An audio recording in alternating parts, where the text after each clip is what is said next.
Hi, everyone. Welcome to the fourth episode of Chicago Soccer Talk with Collin. I am very excited to talk about the Chicago Red Stars and the Chicago Fire today, but also have some awesome NWSL free agent and trade moves to discuss. Not Red Stars related, but all three of these moves are big for the NWSL and positive as well, not negative, because there is the chance that some players, now that the NWSL has the potential for free agent moves to occur, they might leave to, for example, England, different leagues across the country and the world. But some of these players have decided to stay in the United States and then NWSL, and I am happy about that. So let's begin with these free agent moves. Then we'll get to the Red Stars. And then for the final act of episode 4, we're going to break down some Chicago Fire moves. And then we'll end this episode with a bang. Let's get going. So the first move I want to talk about is a big one. One of my favorite players is leaving the team she was on, and that is Debinha. I have a Debinha trading card. This is when she was on North Carolina Courage. Now she is headed to the Kansas City Current. This is a big move for them. The Current are up-and-coming rising team in the NWSL. Last year they made the finals, lost to Portland Thorns in a really good match. But the Current are making great moves. They have great ownership as well. And they're doing something I appreciate, which is looking to get younger, but also bringing in experienced veterans and focus on the draft. So they're focused on 3 key areas, which is going to help the squad immensely. And also, fun fact, Patrick Mahomes is associated with the Kansas City Current, which is really cool. And I think this club has potential to go even farther next year. Maybe win the title. That's potential. The team's really improved. And getting Debinha is going to help in many different areas. Leadership, offense, skill, talent, and also it's going to help in marketability as well. People are going to want to see Current games. They already did, but they're going to want to see me even more now that Debinha has arrived in Kansas City. And I just thought of the trading card like 5 minutes before I filmed for this. It's like, oh yeah, I have a Debinha trading card. So I wanted to pull that out. Now she's going to be in the Kansas City Current colors. So congratulations for the Current pulling off the stunning move. And I think it was a good choice for Debinha to head to Kansas City. She could have went to, for example, San Diego, LA, one of the sexy names in the NWSL. But she went to the Current, and I think that overall was a fantastic move on her part and the club's part getting her to sign there as well. Second move, it's a big one for the NWSL, is one of my favorite players as well, Lynn Williams. I have a trading card for her too. She is leaving the club she was on, and she is Kansas City. She's headed to Gotham. So Lynn Williams is headed to Gotham FC, New York/New Jersey Gotham FC. She's going to join the club. She's a veteran, very experienced striker. She can help Gotham in a number of ways. Gotham lost a striker, midfielder recently. We'll get to that next.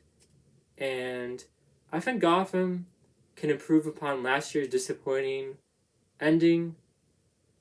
And they're not the most experienced and skilled squad at the moment in the league.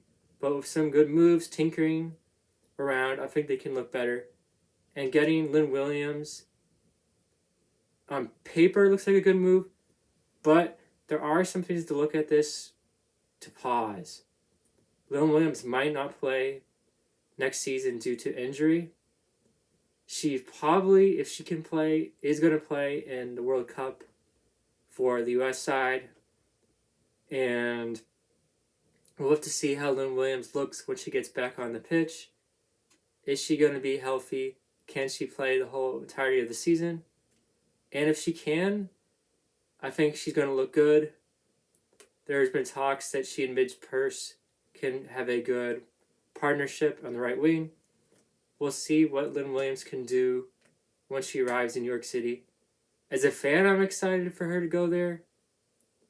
As someone who follows like soccer statistics, data in general, this should be a good move, but it won't be if she's not able to get healthy. But let's hold hope. And I know, but just behind me, the Chicago Fire flag that I had hanging up on the wall fell off. I knew that was going to happen. I tried to tape it, but the tape was a little bit loose and it fell. But that's alright. Let's keep going. And the last move I want to talk about in terms of not Chicago Red Stars free agent moves is one of the better players who is on Gotham, Paige Monaghan. She's an experienced striker, midfielder. She's leaving. She is no longer on Gotham. She's now headed to Racing Louisville. And that's a good move for Racing Louisville. They're a very young team, inexperienced, haven't been to playoffs yet. But with Paige Monaghan, healthy, bringing her leadership, she's only 26, but she feels a lot older. She's been in the league for at least 4 years now. I think that Racing Louisville trading the pick they had in the NWSL draft for Paige Monaghan was a good move. Good move for Gotham too. Now they can get a younger player that can help build up, train her. She can be on Gotham for the long haul. So I think a win-win for both sides, but I have Paige Monaghan trading card. So she's going to be headed to Racing Louisville, and I'm glad they made a move, got a new player, because that's going to help them. So now let's get to the Red Stars. The Red Stars had 4 picks in the 2023 NWSL draft.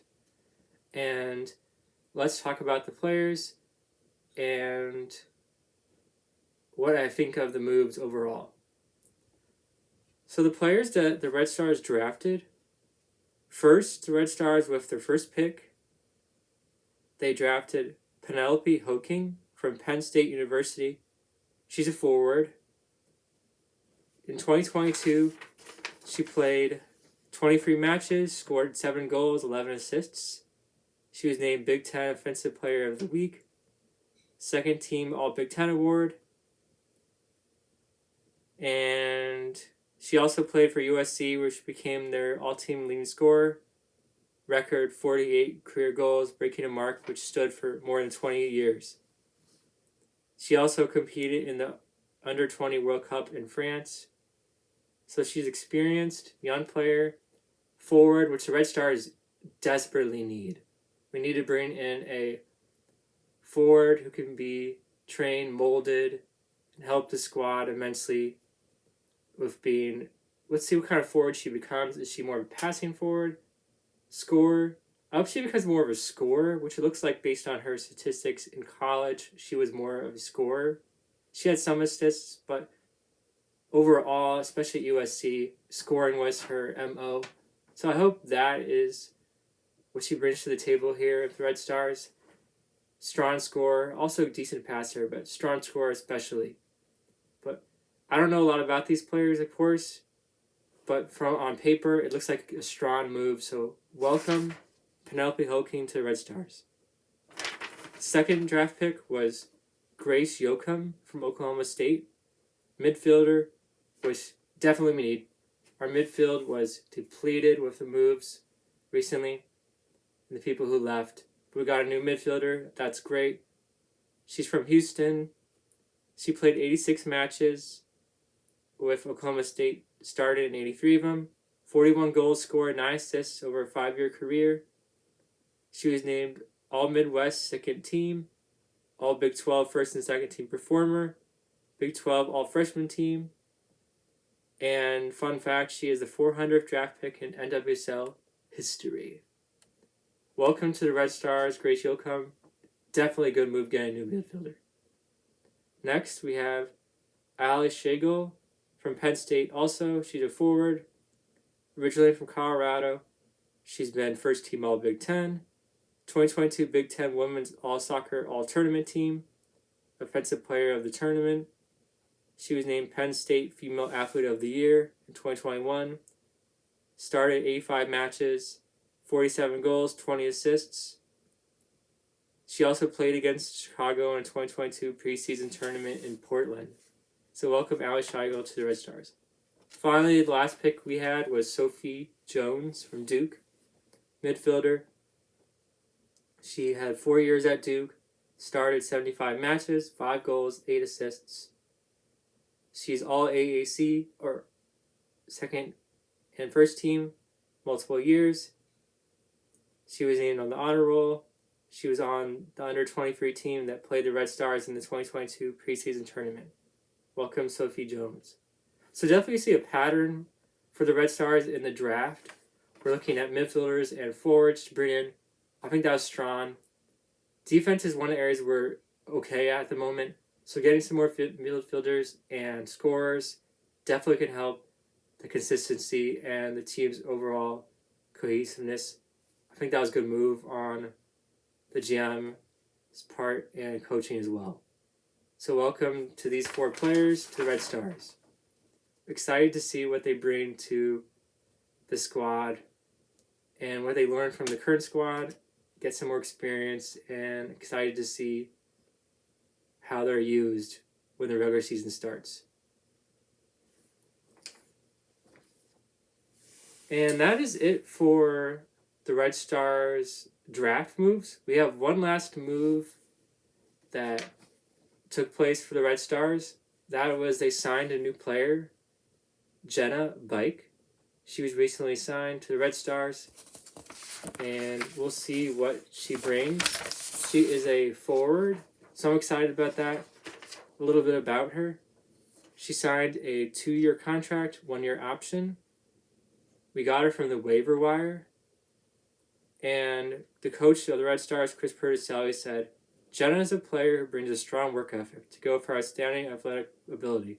She can be effective at multiple spots in the field. We look forward to watching her develop.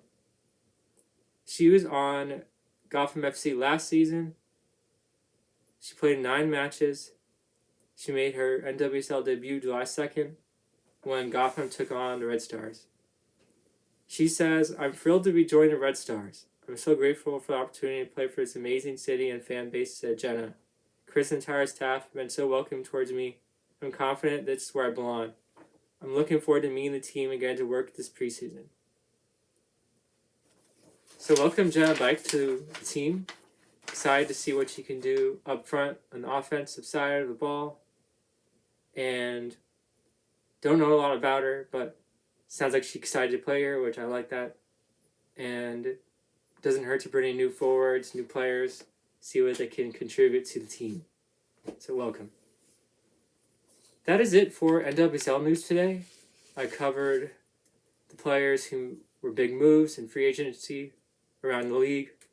Then I talked about the Red Stars draft picks and ended talking about Jenna Bike, who the Red Stars got from the waiver wire. Now I'm transitioning to the Chicago Fire. We have some moves we made as well. Excited to talk about those. The first move that the Fire made was getting a new goalkeeper. The Fire got new goalkeeper Jeff Gall. We signed him via transfer. We'll see what Jeff Gall can contribute to the team. We got him on transfer from Swedish top flight club Jigfors IF. He'll be on the squad for the 2023 season, but he can stay on the squad through 24 and 25 with club options. He's 29. He's a veteran alongside our veteran goalkeeper, Spencer Ritchie. Because for the Fire, it's an interesting dilemma at the moment. We have our brand new, very young, inexperienced goalkeeper, Chris Brady. He's homegrown, hometown. We'll see what he can bring. Then we have 2 veterans waiting now with Spencer Ritchie and now Jeff Gall. We'll see what Coach Ezra Henderson uses them with. I think a lot of it depends on the direction the team's looking to go. Do they want to start Chris Brady, who's young, inexperienced, but get him more experience see what his talent oozes his potential to the MLS, or do they want to get in more the veterans, experienced players, and Richie and Gall, use them to start, and then later in the season see what Chris Brady can bring? I'm not sure, because the Fire are kind of in no man's land. The team's not good enough to make the playoffs per se, but the team's not horrible based on talent, where we're last place in MLS. Kind of in middle of the pack road, just off the playoff bubble, but a little bit far enough where we're not worst in the league. So we'll see what Coach Ezra uses these free goalies for the starting lineup. I'm not sure at the moment. We'll probably learn more once the preseason starts to begin and the regular season will get closer to that as well. Early March, we'll see the direction that the club's going. And one thing that makes it a little bit different is that we had our standout last season, Gago Slonina, who excellent goalie, loved his performance. He was great. He went to Chelsea, of course. So now that he's gone, there's an opportunity for someone to take over, take charge. I'm not 100% sure if this is going to be a competition, preseason battle, or Coach Henderson already has the one chosen. Is it going to be a fight between Richie Gall and Brady, or is it going to be, I know who I'm choosing, and then he chooses it day one, and then that's it? We'll see. But a little bit about Jeff. Our director, George Height, said, "We're very excited to welcome Jeff to his hometown club." So he's from Chicago. I didn't know that. That's cool. He's taken a unique path in his career and established himself at a high level in Europe over the past years.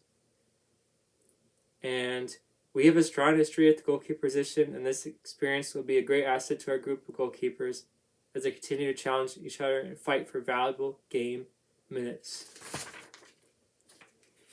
Gall has spent his entire career in Sweden. Now he is joining the MLS and joining the Fire. So I think that's a good move, getting another goalkeeper. So now we have 3, and we'll see the direction the team goes. Next, the Fire also made a move. We signed defender Jonathan Dean from Birmingham Legion via transfer. Definitely a good move getting a new defender. We've done a lot of moves for defenders the past few days. Past Fire moves I've talked about kind of been on the defensive side. And now we have Jonathan Dean from USL Championship side, Birmingham Legion. He'll be on the club for the end of this season. Just like Gall, he has options for 24 and 25. He's 25 years old.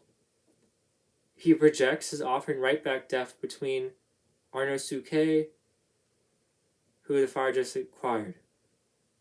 Makes sense. Souquet is supposed to be flashy, sexy. He's supposed to be superstar. He's supposed to come in. People want to see him scream, his talent oozing off the page. He's kind of the guy, Souquet, who has the sunglasses. He takes them off. People are like, I want to meet that guy. I want to see him play on the pitch. Whereas Jonathan Dean, he's experienced in a championship side, Birmingham Legion in England. He's got some experience. He can take over via injury, or if Souquet isn't working out per se at certain moments, we can substitute him for Dean. So I think that's a good move via backup depth.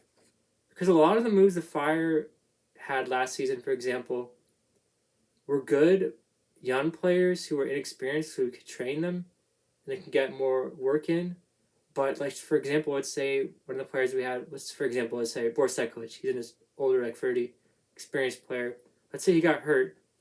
The depth pieces behind him tended to be very young, like 21, 20 years old, which is fine. But having them immediately thrust into start matches when the team really needed someone more experienced was not the best plan. It's fine to use them as substitutes in different matches, try them against different opponents, but when suddenly a player who isn't really starting very many matches has to be thrust in out of nowhere, learn the playbook, learn the moves, that is a recipe for disaster. And that kind of snake bit the Fire last season when we had injuries, which of course will happen during the season, but we had to make on-the-fly moves to bring in younger, more rookie players to take over for the veterans who got hurt. And a little bit about Jonathan Dean. George Height says, we started following Jonathan closely last summer. We're excited to welcome him to the Chicago Fire. He'll bring a healthy competition in our outside back group, provide the team with much needed depth in the upcoming season. He spent the last 3 years with Birmingham. He had 4 goals, 16 assists. The Jordan native placed on the 2022 USL Championship All-League second team. He was picked in the 2020 MLS draft by Orlando City SC. He played college soccer at Wofford College before transferring to University of Central Florida. Now he's here. So Jonathan Dean joins the club. We'll see what he can bring via depth and experience as a defender. It's a good move. Excited to see Jonathan Dean in action. And let's be real, he definitely will play on this Chicago Fire side, either starting or substitute or via injury, for sure. I know he's going to. So definitely we're going to see Jonathan Dean play at some point in the season. And definitely they're going to play him because if they're giving him club options, they considering keeping him for the long haul for a couple years. So they definitely need him to be played for that to be a viable option. One last move for the Chicago Fire. This one, depending on how much you enjoyed watching this player, how much you liked them, how much you cared for them. One of our players is gone. Get the cricket music out, the tiny violin. One of our forwards is no longer a member of the Fire. His fire has went out, and that is Stanislav Ivanov and the Fire have mutually agreed to part ways. He is no longer a member of the club. I didn't realize he was only 23 years old. I thought he was older, like closer to 30. We got him originally in 2021 via transfer from Bulgarian club Levski Sofia. I know he was injured. He only had 1 goal, 1 assist in 26 regular season games, 18 starts, 2 years. And I think Ivanov, just the injury, the lack of playing time and certain opportunities hurt him. But when he did have playing time and he was healthy, frankly, he didn't do much. There's plenty of matches where Ivanov was the starting striker and he did nothing. He couldn't finish the crosses from our players. There were strikes that Ivanov couldn't handle. He didn't create for other players as well. And as a man, I don't have any issues with him. But as a player with the club, when he was on there, nothing really occurred. There wasn't an explosive strike with Ivanov. He wasn't someone who made the club immediately shoot up the table. Was that all his fault? Of course not. The club didn't have the most talent in all of MLS. But when Ivanov did have chances to start and make himself known for the club, it didn't happen. And that's definitely one reason why he's leaving.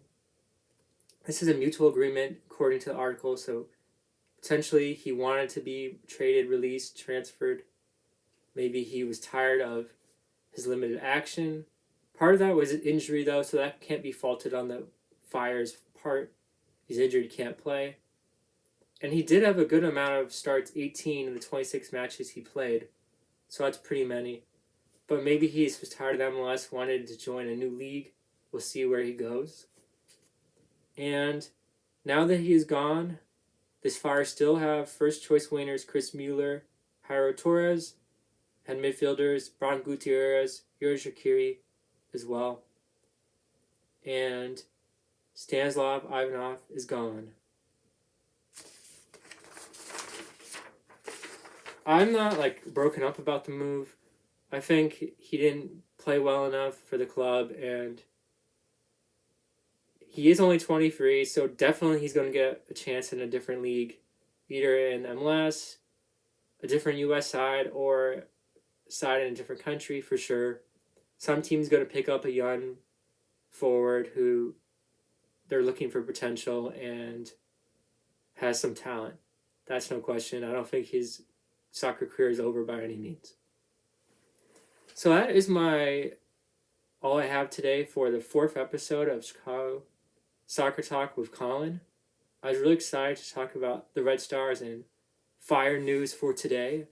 Thank you for your comments and support for the YouTube show that I've created. I really enjoyed making these episodes so far and getting the comment feedback from you, the fans, the loyal fans. And it's been fun doing a YouTube show. I usually used to podcasting, which is a lot different because you don't need to fiddle with the lights or have the sound at a good angle, and you don't have to work on the picture quality as well. But with a YouTube show, you need to make sure that everything is in perfect working condition so that the fans can see you and your audio sounds good as well. And it's been a lot of fun. Let me know what outfits you want me to wear for the upcoming episodes. Do you want me to continue wearing my Chicago Red Stars sweater or a Chicago Fire cap? I can definitely put on different outfits for both clubs. And let me know if you want me to talk mainly focus on Red Stars and Fire in the episodes. Do you want me, like I did today, talk a little bit about other NWSL news or other NWSL and MLS news? Let me know. Thank you so much for your support. See you next time on Chicago Soccer Talk with Collin. Enjoy the rest of your week. See you next time. I'll keep you updated if there's any breaking news, either in the Red Stars camps or Fire camps. We could see some waiver wire moves, free agency for sure. One big move that still has not taken place is the Red Stars still have not signed Kalia Watt. She's still waiting in free agency, hasn't picked up on NWSL side yet. So we'll see if the Red Stars can get Kalia Watt to come back, or is she going to go to a different club, or even out of the NWSL, depending on what she's looking to do. And the Fire definitely are not done either. They still have some moves they want to make to shore up the roster and prepare for preseason and start of the new season. See you next time. Peace out.